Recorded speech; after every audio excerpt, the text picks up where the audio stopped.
Hello friends, my self doctor Ankita Gupta, assistant professor in economics, government girls college Sikandra. अभी तक हमने जो लास्ट वीडियो में देखा था मॉनेटरी पॉलिसी के ऑब्जेक्टिव्स देखे थे। अब हम नेक्स्ट वीडियो में देखेंगे इस वीडियो में कि मॉनेटरी पॉलिसी कैसे मुद्रास्फीति की विरोधी नीति के रूप में काम करती है तथा मुद्रास्फीति को कैसे कंट्रोल में करती है। हाल ही के वर्षों में भारत में मुद्रास्फीति की समस्या काफ़ी चर्चा का विषय रही है। बैंकों ने रेपो रेट वो होती है जिस पर कॉमर्शियल बैंक अल्पकाल के लिए आरबीआई से उधार लेते हैं। रेपो रेट को बढ़ाया गया ताकि लोगों को ब्याज उधार महंगा मिलेगा तो वो कम खर्च करेंगे, जिससे इन्फ्लेशन पे कंट्रोल होगा। लेकिन फिर भी इन्फ्लेशन रेपो रेट को बढ़ाने के बावजूद भी इन्फ्लेशन पर काबू नहीं पाया जा सका था। इसलिए भारतीय रिजर्व बैंक और कई गणों ने कहा कि सरकार को इस पर काबू पाने के लिए मॉनेटरी पॉलिसी के साथ साथ फिजिकल पॉलिसी के उपाय भी अवश्य काम में लेने चाहिए ताकि मुद्रास्फीति की समस्या पर कंट्रोल उचित हो सके। और इसके साथ साथ कराधान व खर्च के संबंध में राजकोषीय क्षेत्र में कौन से उपाय अधिक कारगर सिद्ध हो सकते हैं, तो इसमें निम्न वैकल्पिक राजकोषीय इलाज सुझाए गए। सबसे फर्स्ट है, प्रथम विधि तो यह हो सकती है कि कर की दरों में हम कोई चेंज नहीं करें और प्रभावी मांग की मात्रा को कम की जाए।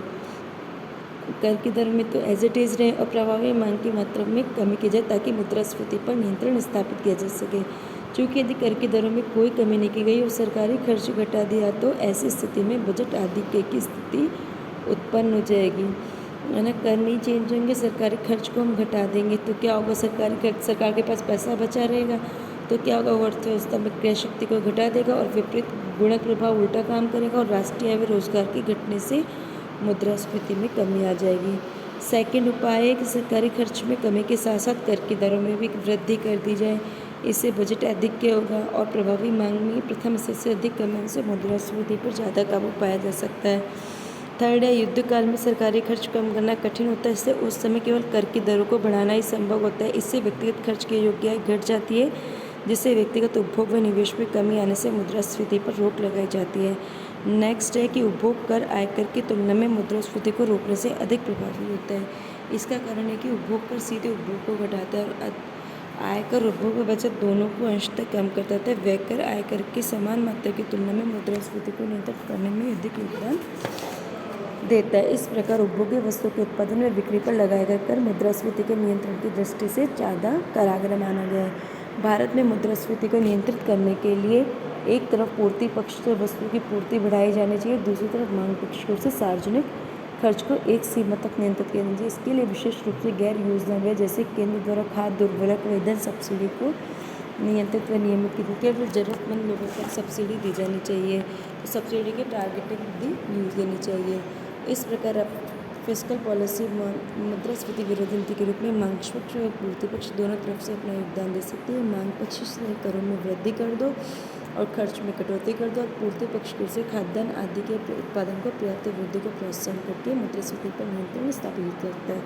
अब नेक्स्ट लास्ट ऑब्जेक्टिव रह गया फिजिकल पॉलिसी का विनिमय दर की स्थिरता।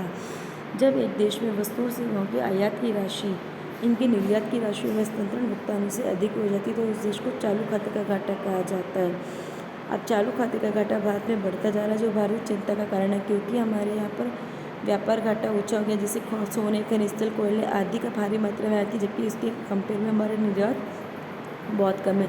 तो जब हमारे आयात ज़्यादा हो जाते हैं तो हमारे यहाँ से पैसे का बहुत ज़्यादा आउटफ्लो होता है। इससे वजह से हमारे करेंसी की वैल्यू गिर जाती है और हमारी करेंसी का विनिमय दर घट जाती है बाद में।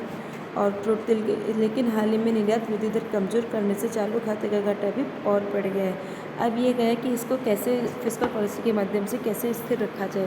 तो सबसे पहले व्यापार का घाटा कम करने के लिए आयात शुल्क बढ़ाया जाना चाहिए ताकि हमारे आयात जो हो रहे हैं वो हमारे आयात कम हो सके। तो आयात शुल्क को बढ़ाकर 10% किया भी गया था, लेकिन इससे स्वर्ण का आयात काफ़ी घटा था और भारत सरकार ने विलासिता की उपभोग्य वस्तुओं पर आयात शुल्क को बढ़ाने का समर्थन किया था ताकि विलासिता की जो वस्तु है उसका कम आयात हो और जो बहुत ज़्यादा ज़रूरत की चीज़ें उनका आयात ही हो। निर्यात शुल्क घटाया जाना चाहिए ताकि हमारे निर्यात बढ़ें और विदेशी कोषों के इनफ्लो को बढ़ाने के लिए ताकि विदेशी पैसा हमारे यहाँ आए तो काफ़ी मात्रा में तो हमारी करेंसी की वैल्यू उसकी कंपेयर में गिरे नहीं। तो इसके लिए कुछ ईजी आसान मतलब अट्रैक्टिव कंडीशंस वो लागू की जानी चाहिए ताकि इनका आगमन बढ़ सके और जिससे भुगतान के घाटे की वित्तीय व्यवस्था करने में मदद मिल सके। उपरोक्त विवेचन से स्पष्ट होता है कि आर्थिक नीतियों में राजकोषीय नीति का अपना केंद्रीय स्थान होता है। इसका आर्थिक विकास, आर्थिक समानता, रोजगार संवर्धन, आर्थिक स्थिरीकरण व मुद्रास्फीति के नियंत्रण आदि में काफ़ी उपयोग किया जाता है। अब राजकोषीय नीति के अस्त्र व शस्त्र क्या हैं, इसके अंतर्गत हम देखेंगे। सबसे पहला अस्त्र इसमें कराधान में परिवर्तन। सरकार प्रत्यक्ष व अप्रत्यक्ष कर, राजकोषीय मेनली है ही कर और खर्च, सरकारी खर्च, तो मैंने सरकार प्रत्यक्ष और अप्रत्यक्ष करों में परिवर्तन करके अपने आर्थिक लक्ष्य को प्राप्त करने का प्रयास कर सकती है।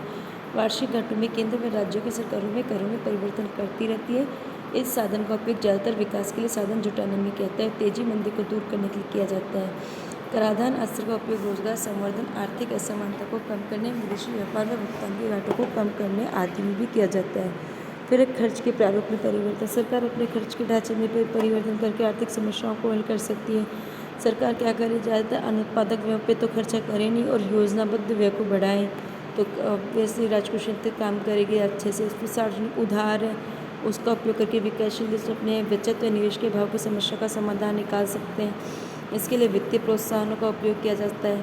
फिर नेक्स्ट है विनिवेश की नीति का उपयोग करके अतिरिक्त वित्तीय साधन, विनिवेश की नीति का उपयोग करके अतिरिक्त वित्तीय साधन जुटा सकते हैं। मतलब डिसइन्वेस्टमेंट, जो गवर्नमेंट की प्रॉपर्टी है उसको बेच दो, तो फिर राजकोषीय घाटा कम होगा। भारत में इसका काफ़ी उपयोग था और वर्तमान में तो इसका उपयोग एक लिमिट से ज़्यादा हो रहा है। ये अस्त्र विभिन्न प्रकार की राजकोषीय नीति में अलग अलग ढंग से अपना अपना प्रभाव दर्शाते हैं।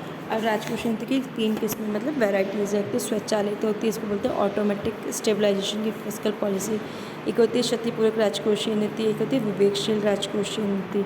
तो स्वचालित स्थिरीकरण की राजकोषीय नीति, इसमें होता है जीडीपी में वृद्धि व गिरावट के अनुसार कर राजस्व व्यय राशि में परिवर्तन अपने आप होता रहता है। वो जीडीपी बढ़ गई और घट गई तो कर को और सरकारी खर्चों को कैसे मैनेज अपने आप होता रहता है। क्षतिपूरक, इसमें जानबूझकर परिवर्तन किया जाता है। समग्र मांग में कमी व अधिकता के अनुसार राजकोषीय नीति में परिवर्तन किया जाता है। समग्र मांग की कमी है तो सरकारी व्यय बढ़ाया जाता है ताकि लोगों के पास पैसा पहुंचे और वो खर्च करने जाए तो मांग बढ़े, और मांग ज़्यादा है तो सार्वजनिक को घटाया जाता है और कराधान को बढ़ाया जाता है।